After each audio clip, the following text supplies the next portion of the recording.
আমার পিতৃতুল্য মুরব্বিয়ান, সংগ্রামী জনতা, মা এবং বোনেরা, ভাইরা, আসসালামু আলাইকুম।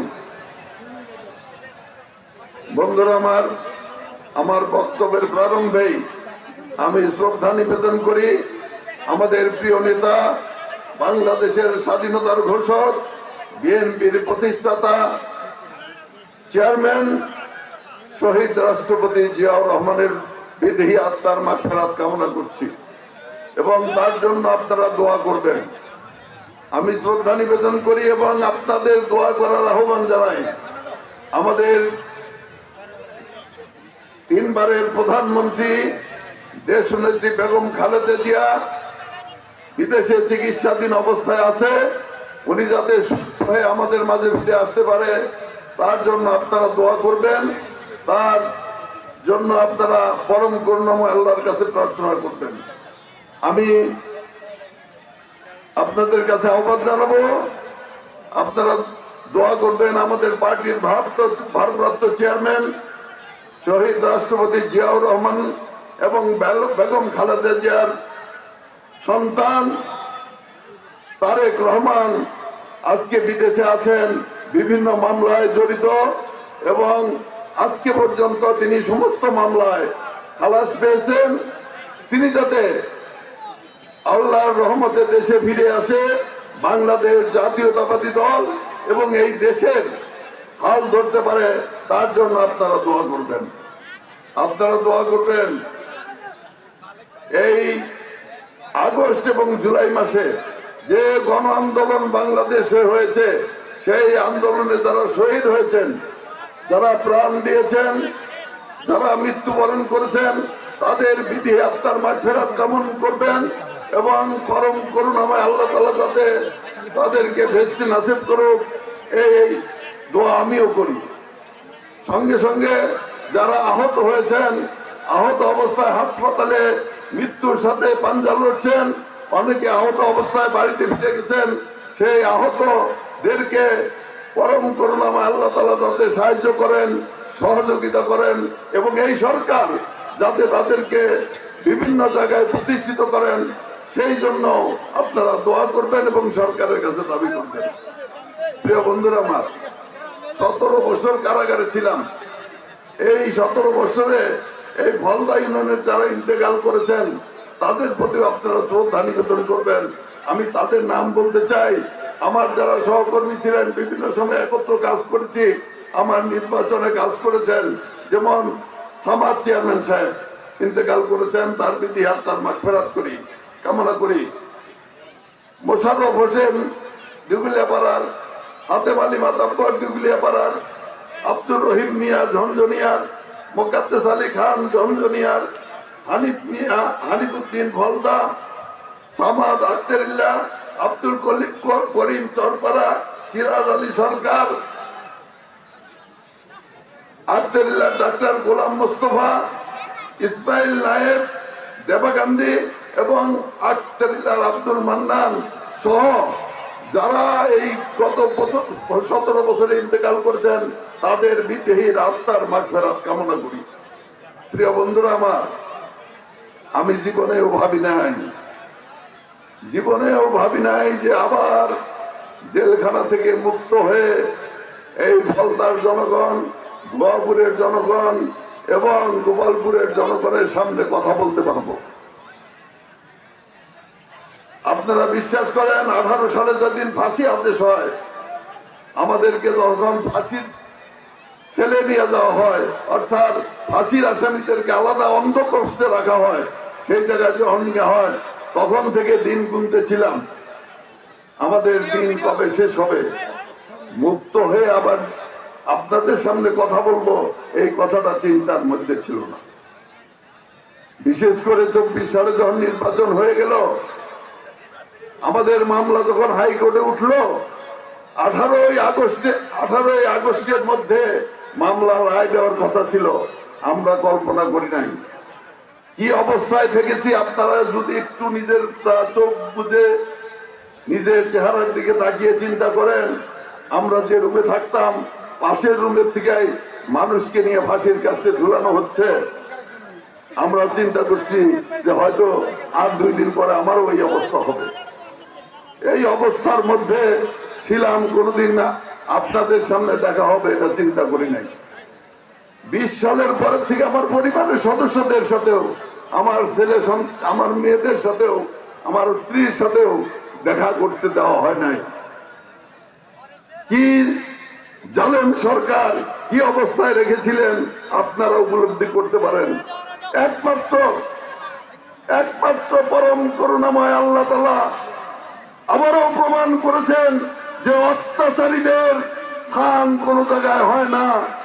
ফেরাউনের স্থান হয় নাই, ফেরাউন টিকে নাই, হিটলার মুসলিনি টিকে নাই, ঠিক সেইভাবে শেখ হাসিনাও টিকে নাই, পালিয়ে যেতে বাধ্য হয়েছে।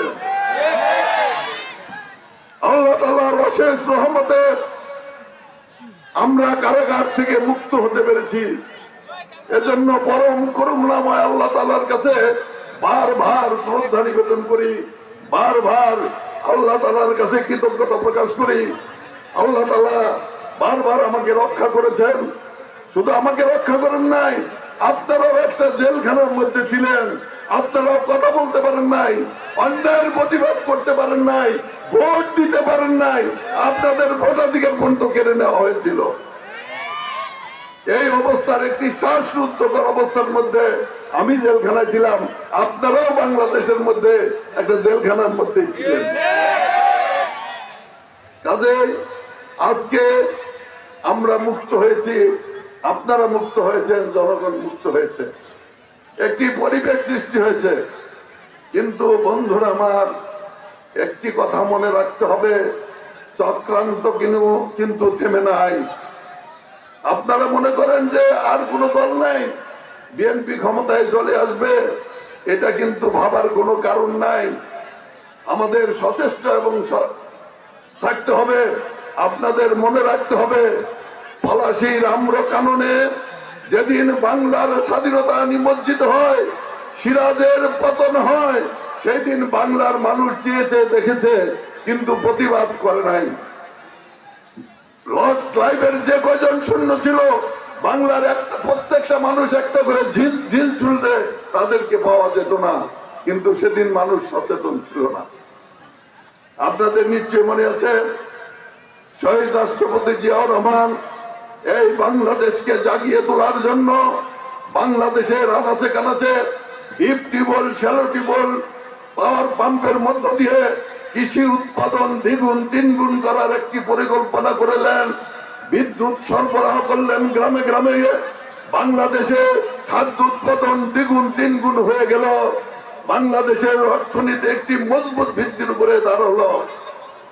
জিয়াউর রহমান তখন চিন্তা করলেন, এই কৃষি উৎপাদনের সাথে সাথে আজকে বেকার সমস্যার সমাধান করতে হবে, কৃষির সাথে সাথে শিল্প উৎপাদন ব্যবস্থার 2 এবং 3 গুণ করতে হবে। সেই কারণে তিনি শিল্প বিপ্লবের ডাক দিয়েছিলেন। আপনাদের নিশ্চয় মনে আছে, এই যত কল কারখানা, গার্মেন্টস তৈরি করার জন্য তিনি ডাক দিলেন, শুরু হলো উৎপাদন। পার্শ্ববর্তী দেশ এবং অন্যান্যরা মনে করলো বাংলাদেশ যেভাবে জেগে উঠেছে, এইভাবে জেগে উঠতে থাকলে বাংলাদেশকে দাবিও রাখা যাবে না। আপনারা সকলেই সেদিন জিয়াউর রহমানের পক্ষে ছিলেন, কিন্তু চক্রান্তের পর চক্রান্ত, ষড়যন্ত্রের পর ষড়যন্ত্র করে আমাদের প্রিয় নেতা জিয়াউর রহমানকে সেদিন হত্যা করা হয়েছিল। বাংলার মানুষ কেঁদে উঠেছিল সেদিন। 40 লক্ষ মানুষ তার নামাজে জানাজায় হয়েছিল, এবং বাংলার মানুষ তাকে কিভাবে ভালোবাসতো আপনারা জানেন। আজকেও কিন্তু ষড়যন্ত্র হচ্ছে, চক্রান্ত হচ্ছে। বাংলাদেশ এই 15 বছর বাংলাদেশের কিন্তু স্বাধীনতা ছিল না। বাংলাদেশ বাংলাদেশের কথায় চলে নাই, পার্শ্ববর্তী রাষ্ট্রের কথায় চলতে হয়েছে। আপনারা ধর্মসভা করতে পারছেন? পারমিশন ছাড়া ধর্মসভা বন্ধ করতে পারেন নাই। কি অবস্থায় ছিল? আজকেও কিন্তু চক্রান্তের পর চক্রান্ত হচ্ছে বাংলাদেশকে দাবিয়ে রাখার জন্য, বাংলাদেশকে ধ্বংস করার জন্য, বাংলাদেশের অর্থনীতিকে ধ্বংস করার জন্য চক্রান্ত হচ্ছে। আর এই চক্রান্ত প্রতিরোধ করতে হবে কাদের? আমাদের। বাংলাদেশকে রক্ষা করেছে জিয়াউর রহমান এবং বিএনপি। বাংলাদেশকে জাগিয়ে তুলেছিল জিয়াউর রহমান এবং বিএনপি। শেখ মুজিবের আমলে বিসমিল্লাহির রহমানির রহিম সংবিধানে লেখা ছিল না। কে স্থাপন করেছে? জিয়াউর রহমান করেছিলেন। আজকে সেই জিনিসগুলো আপনাদের আমাদের সকলেই ভুলে গেলে চলবে না। আজকেও চক্রান্ত হচ্ছে বাংলাদেশকে নিয়ে। আর এই বাংলাদেশকে নিয়ে চক্রান্ত করতে গিয়ে তারা বিএনপির বিরুদ্ধে চক্রান্ত শুরু করেছে। তারা বুঝে যে বিএনপি কে ধ্বংস করা গেলে বাংলাদেশকে করায়ত্ত করা যাবে। যতদিন বিএনপি থাকে ততদিন বাংলার স্বাধীনতা কেউ ভূলম্বিত করতে পারবে না, কেউ ধ্বংস করতে পারবে না। আমাদের প্রিয় ধর্ম ইসলাম, আজকে ইসলামকেও যদি আজকে প্রতিষ্ঠিত করতে হয় তাইলেও বাংলাদেশ জাতীয়তাবাদী দলের দরকার, জিয়াউর রহমানের সৈনিকদের দরকার। তাই যে আপনাদেরকে অনুরোধ করব, ভাইয়ের আমার, বন্ধুরা আমার, মায়ের আমার, আজকে আপনাদের কাছে আহ্বান জানাই। আমাদের মধ্যে অনেকের মধ্যে ভুল বোঝাবুঝি আছে, আমরা অনেকেই ভুল করতে পারি। আমরা মানুষ, আমরা কিন্তু ফেরেশতা নই। ভুল আমাদের মধ্যে থাকবে, থাকাটাই স্বাভাবিক। আসুন ভাইয়ের আমার, আজকে বাংলাদেশের স্বার্থে, আজকে ইসলামের স্বার্থে আসুন ভাইয়ের আমার, আমরা একের মধ্যে অপরের ভুল বোঝাবুঝির অবসান ঘটাই। আমরা একে অপরের ভাই হিসাবে, একে অপরের বন্ধু হিসাবে এক হয়ে গিয়ে আজকে বাংলাদেশের স্বাধীনতা এবং সার্বভৌমত্ব রক্ষার জন্য আগামীতে আমরা সংগ্রাম করব ভাইয়ের আমার। সেই সংগ্রাম আজকে তারা নির্বাচন নিয়ে অপপ্রচার চালাচ্ছে।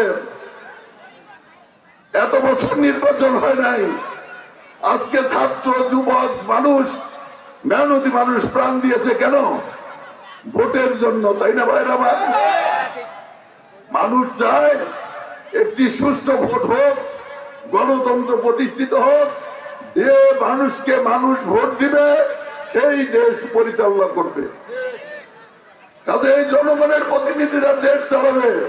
জনগণের প্রতিনিধিরাই ইউনিয়ন কাউন্সিল চেয়ারম্যান হবে, পৌরসভার চেয়ারম্যান হবে, উপজেলার চেয়ারম্যান হবে, তাই না ভাইরা আমার? কিন্তু এর আগে ভোট দেয় নাই, দিনের ভোট রাতে হয়েছে। আমরা সেই ভোটের ব্যবস্থা ফিরিয়ে আনতে চাই। সেই ভোটের ব্যবস্থা ফিরিয়ে আনতে হলে আজকে একটি সুস্থ এবং সুন্দর গণতান্ত্রিক নির্বাচনের দরকার। যে নির্বাচনের মধ্য দিয়ে এই দেশে জনগণের একটি সরকার প্রতিষ্ঠিত হতে পারে, সেই রকম একটি নির্বাচনের দরকার। আমরা সরকারকে আহ্বান জানাই, সংস্কার করতে চান করেন। জিয়াউর রহমান সংস্কার করেছিল, জিয়াউর রহমান বহুদলীয় গণতন্ত্র চালু করেছিল, বাকশাল থেকে বহুদলীয় গণতন্ত্র। বেগম খালেদা জিয়া সংসদীয় গণতন্ত্র চালু করেছেন। আর আমাদের নেতা তারেক রহমান 31 দফা সংস্কার প্রস্তাব উত্থাপন করেছেন আজ থেকে 2 বছর আগে। সংস্কার একটি চলমান প্রক্রিয়া।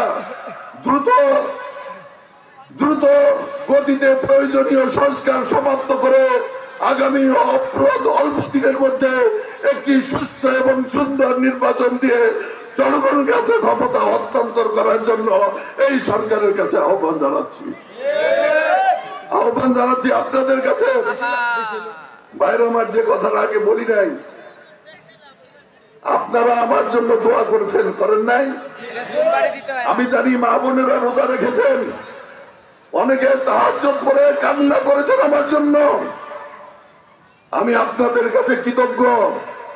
আপনাদের ডাক আরশে আজিমের থেকে পরম করুণাময় আল্লাহ তাআলা শুনেছেন, আমি মুক্ত হয়েছি, আপনারাও মুক্ত হয়েছেন। আবারও দোয়া করবেন, আমার জন্য দোয়া করবেন, আবারও দোয়া করবেন, বাংলাদেশের জন্য দোয়া করবেন, যাতে করে আমরা সকলে ঐক্যবদ্ধভাবে বাংলাদেশকে রক্ষা করতে পারি, বাংলাদেশের স্বাধীনতা এবং সার্বভৌমত্বকে রক্ষা করতে পারি এবং গণতন্ত্র প্রতিষ্ঠা করতে পারি। এই কথা বলে সকলকে ঐক্যবদ্ধ থাকার আহ্বান জানিয়ে আমি আমার বক্তব্য এখানে শেষ করছি। আল্লাহ হাফেজ। বাংলাদেশ জিন্দাবাদ, বাংলাদেশ জাতীয়তাবাদী দল জিন্দাবাদ, শহীদ জিয়া অমর হোক, খালেদা জিয়া জিন্দাবাদ, দেশ নেতা তারেক রহমান জিন্দাবাদ জিন্দাবাদ।